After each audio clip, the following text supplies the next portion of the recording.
আপনি কি সেই ছাগলটির কিস্সা শুনেছেন যা রাসূলুল্লাহ সাল্লাল্লাহু আলাইহি ওয়াসাল্লামের বরকতে সব সময় দুধ দিত?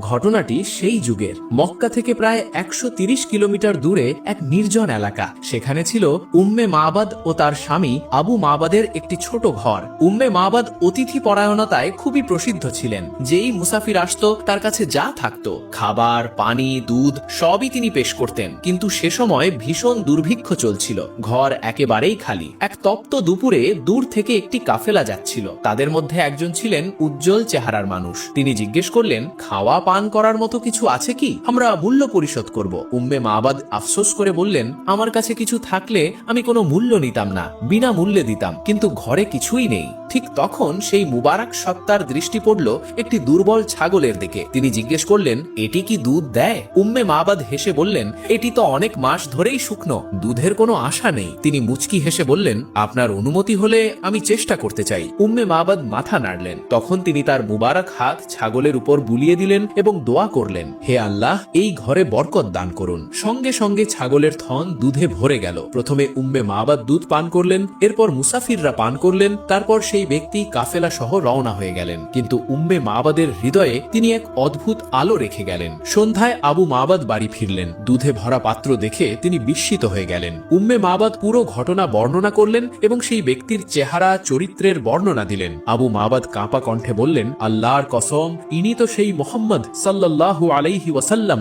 যার কথা মক্কায় আলোচনা হচ্ছে। কিছুদিনের মধ্যেই স্বামী স্ত্রী দুজনেই ইসলাম গ্রহণ করলেন। আর সেই ছাগলটি 18 হিজরি সাল পর্যন্ত জীবিত ছিল এবং বৃদ্ধ বয়সেও দুধ দিত।